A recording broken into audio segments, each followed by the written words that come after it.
Ito yung iswent na po ng lote. So, meron siyang ilog dyan sa baba. So, naikyutan yung boundary ng kawayan at kaong. So, ayan yung puno ng kaong. Yan, puno ng kaong yan. Ayan, yan. Yan, puno ng kaong.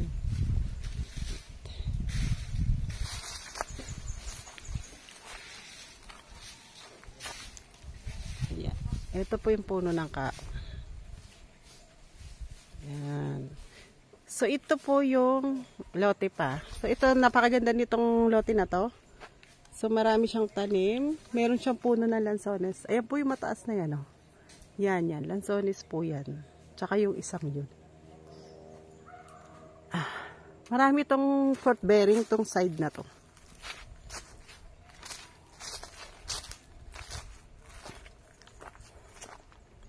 Ayan guys, yung ano, papunta sa ilog. Ayan, yung ilog, ayan.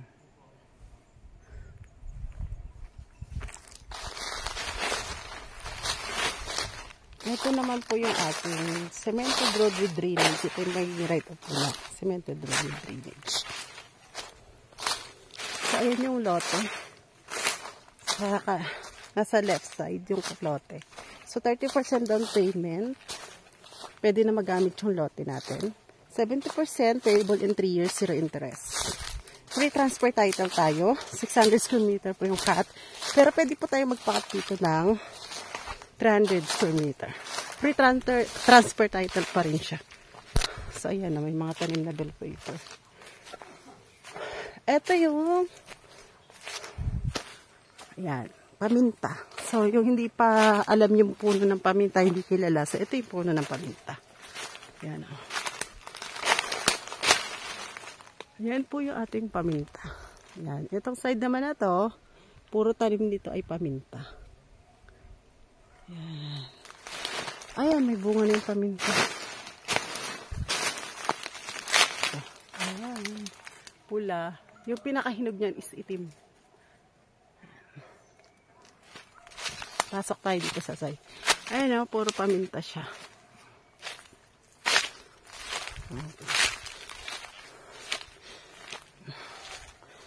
Puro paminta po. Pre-selling pa lang po tayo dito.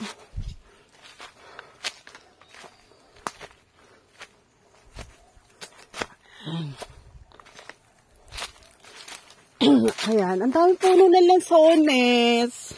Ay, nakakatuwa. Ayan, puro lansones.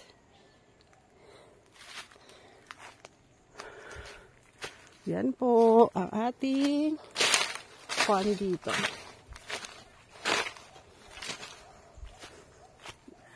Ito po nilalakaran ko, lupa pa to ng lot. Ito po, pinaka-lote pa to.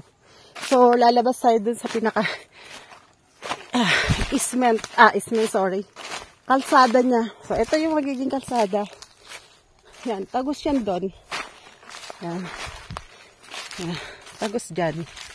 Hanggang doon yan. Ayan, puro kaong. Yan. So, ito, lote pa to. Ito po, yan. Ito na dinadaanan ko. Ito na po yung magiging cemented the village. 6 meters wide po Pero yung sa main road po, papasok, 8 meters wide. Cemented road with drainage. Meron din po tayo dito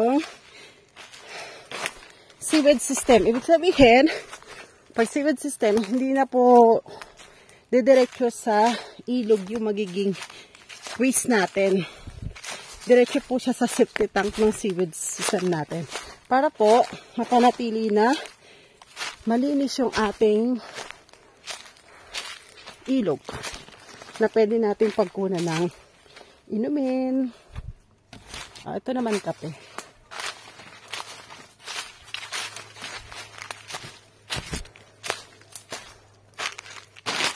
Ayan.